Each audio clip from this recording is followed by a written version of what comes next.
Next, what we want to talk to you about are about the most important states you need to be in to be your best as a coach. We're never going to get this done.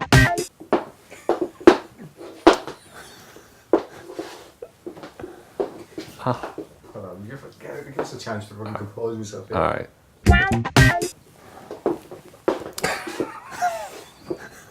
Stay in. Stay in. So we're joking. Right. Stay in.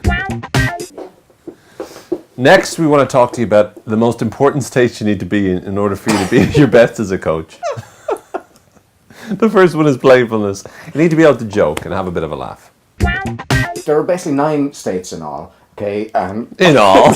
I'm from the States. There are states that we call input states and output states as well. Now, input states are the states you need to be in order for you to best take in information, to get as much information out of the world as possible. And then there are other states called output states, which you generate from yourself in order to impact the client. One of the first states to be in is a state of openness, a state where literally you're open to whatever happens in front of you. So basically, that's non-judgmental in that way, that whatever happens, whatever the client has got to say, however the client presents themselves, whatever belief system they've got, really you want to remain in that open state, a state where you're just open to receive information. But as well as that, you need to make sure that there's a state of awareness, aware of what's going on inside you and aware of what's going on inside your mind, but also very aware of what's going on the outside, very aware of the people that are in front of you, the person that's in front of you, how they're speaking, the language they're using.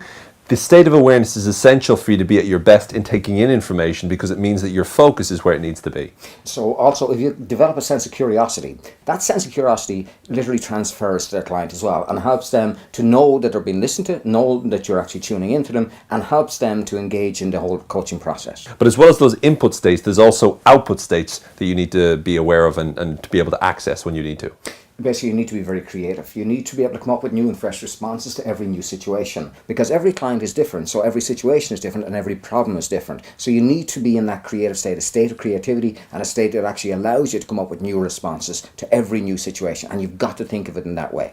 Now, on top of creativity, it's also important to make sure you're in a state of flexibility. The more flexible you are, the more options you have. So the more different routes, the more different ways you have to overcome a particular problem. And the more flexible you are, the more flexible you can help your client to be. And the more creative, in fact, you can help your client to be, the more likely it is that they'll be able to find the access to the resources that they need in order to solve the problems that they have. In order for you to create change, you need to be able to intervene in a practical way. You need to have hands-on experience of actually what you're doing. And that's why we often say that you need to talk your talk or to walk your walk. You need to have the experience of working on yourself and to bring that pragmatism so that you can interact with the client, knowing that you've been through stuff, not his or her stuff necessarily, but that you have a practical approach, a realistic approach. It's not just positive thinking, it's about useful thinking. And the most practical or pragmatic thing to do is to think usefully. And that's what you need to be doing so that transfers over to your client as well.